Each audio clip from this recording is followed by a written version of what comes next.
तो क्या हुआ, क्यों भाग रहा है? ऐसे कैसे हमारे शस्त्र ले लेंगे? मजाक थोड़ी है। क्यों, क्या हुआ? किसी के भी घर में घुसकर शस्त्र जब्त किए जा रहे हैं। जहां देखो वहां सिखों को घेरकर मारा जा रहा है, और अगर अपने जवाबी हमले में अगर सिख ने बचाव के लिए कुछ किया तो उसको आतंकवादी बोल रहे हैं। हाँ तो फिर तुझसे उन्होंने क्या कहा? बोला कि शस्त्र दे दो, तुम शस्त्र क्यों रख रहे हो, ये सब बंद करो। मैंने कहा ऐसे कैसे शस्त्र दे दो? हाँ बिल्कुल सही कहा तूने।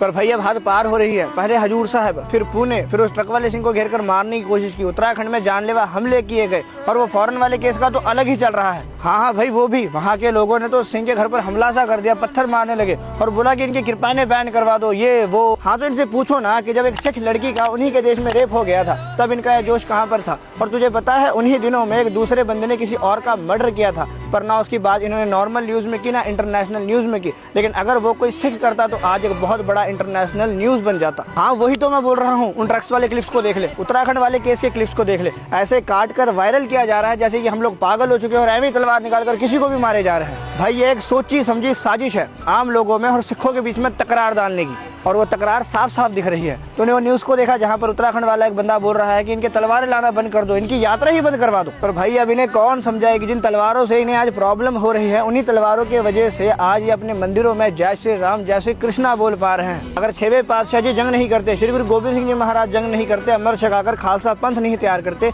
अगर श्री गुरु तेग बहादुर जी महाराज दिल्ली जाकर शहीद नहीं होते, तो आज इस देश में बस 2 कौमें रहती, एक मुगल और दूसरे खालसे। अरे वही तो भाई, इस देश में हर धर्म को अपनी अपनी रीति रिवाजों को मानने का करने का पूरा हक है। जब हम लोग कुछ करते हैं तो पता नहीं इन्हें इतनी प्रॉब्लम क्यों हो जाती है। वही तो भाई। और यार अब ये शस्त्रों का मैटर बहुत ज्यादा बड़ा होता जा रहा है, पता नहीं क्या होगा। कुछ नहीं होगा, तू मेरी बात सुन। कुछ चीजों पर हमें भी ध्यान देना चाहिए। पहला, गुरु महाराज ने हमें हुक्म किया है कि पंचककार हमेशा धारण कर रखना। उन पंचककार में से एक कृपाण भी है, तो बेझिझक धारण करो। दूसरा, अपने धर्म और शस्त्र रखने के लॉ एंड ऑर्डर के बारे में तुमको पता होना चाहिए, ताकि अगर कोई तुमसे सवाल करे तो तुम जवाब दे सको। तीसरा, शस्त्र के साथ साथ कोई सोटा या फिर कोई डंडा रखा करो कि अगर कोई तुम्हें या फिर किसी और को परेशान कर रहा है तो पहले उस सोटे से उसकी सेवा करो।